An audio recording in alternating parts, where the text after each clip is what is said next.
I sent them a journal of American Doctors Society. They did an investigation on the physical death of Jesus, and the conclusions they came out with. These are not Christians, these are scholars. They decided to study the physical death of Jesus. What they came up with, I only came with the pictures to show you, to give you an idea. Show me the picture where they tied him to the stick to scourge him. The way they did it was they carried a fat tree, planted it, and locked your hand so that you can't shake. That means when they are scourging you, you can't turn. And they stripped you naked when they scourged you. The cane they used to whip you, they attached bones and metals to it. So anytime they wipe you, it pulled off your skin. There were records that said they whipped somebody like that and the thing tore the intestine and things came out. Somebody else was scourged like that. The whole back was peeled off. They saw bones. That's how the thing enters. They whip you and tear your skin. So every time they wipe you, if they pull it, your skin comes out. So that when they finish beating you, because of the volume of fluid you will lose, you will die of taste. If you don't die of heart failure. This is scourging. And the Romans don't flog 39. It's the Jews that flog 39. The Romans flog until they are tired. So the people beating you, they will beat you until they faint. When they finish scourging you like this, if life remains in you, then mercy spoke for you. After they scourged him, they now took him trekking with the cross for close to 1 kilometer to Golgotha. He lost so much weight that short journey he fell 3 times. He couldn't walk, and nobody would give him anything to drink. Historian said when his face was wiped, blood stains crested the mark of his face on the handkerchief. Everywhere was bleeding. Can I show you the scripture that described this punishment? Isaiah 52 verse 14. When they finished beating Jesus, that alone would have been enough. See the way Isaiah 52 verse 14 described him after he was scourged. He said, just as many were appalled. You know the word appalled? A highest level irritation. When you saw him, you are like, what is this? You couldn't describe it. He said many were appalled at the sight of him. For so mad, you know the word mad? Disfigured. So disfigured was his appearance, like an object of horror. When he came out of the scourging, if you saw him, you thought he was an object of horror. And he said he no longer looked like a man. They literally disfigured him, and they didn't stop there.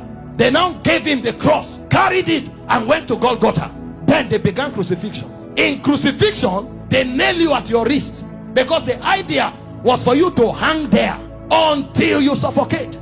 You know, the word excruciating didn't exist until the Romans started crucifying people, because the word excruciating comes from the word cruciating, and the word cruciate comes from crucifix. So it's excruciating is actually a pain you feel when you are crucified, because there's no pain in that class. When a man is crucified, his whole weight hangs on his wrist, and the only support he has are the nails on his toes. And when they crucify you, you saw a picture of Mel Gibson where you were straight. You can't be straight when they crucify you, because your back, there's no space to stand straight.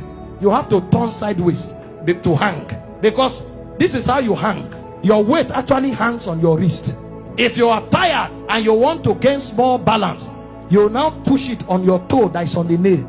That's why when they wanted to kill the criminals, they broke their legs. And the reason is because when you are hanging, your stomach is bent so that your diaphragm can't breathe. Air can't enter. So Jesus was there for 6 hours. You know what that means?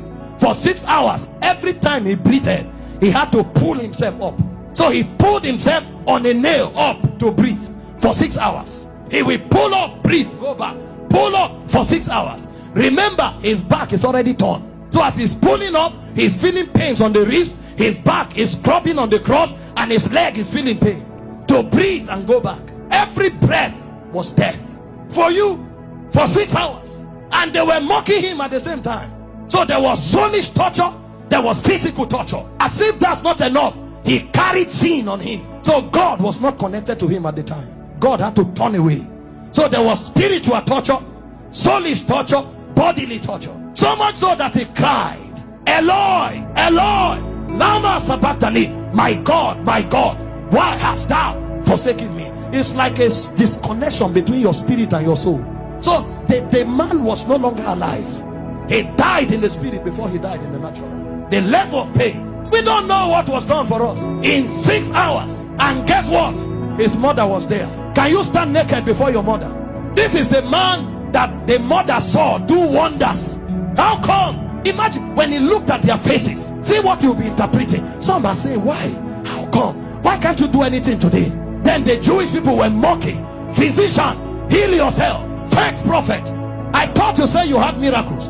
Why don't you come down? The thieves that were on the cross, one was mocking him. So from everywhere. Meanwhile, all the sicknesses on earth were on him on the cross. You have cancer, you say it's painful. He had cancer, diabetes, hepatitis, all that day at the zenith. Because he carried sickness, he carried sin, and he carried the reproach of God. You don't know the reproach of God until you go to hell. So for those 6 hours, he was in hellfire. Until a point came when the price was paid. He looked up and said, I'm thirsty. They gave him vinegar. He said, no, that's not what I'm looking for. I'm looking for the river that flows from the throne of God. I'm looking for that which satisfies indeed. When they didn't have it to offer, he said, it is finished. And he said, Father, unto you I commit my spirit. I commit. Because they couldn't kill him. They couldn't kill. No, you don't kill him. This commandment I've received from my Father. I have the power to lay down my life and to take it up. So he felt all those pains, keeping his life inside him. He had the choice to give up the ghost early.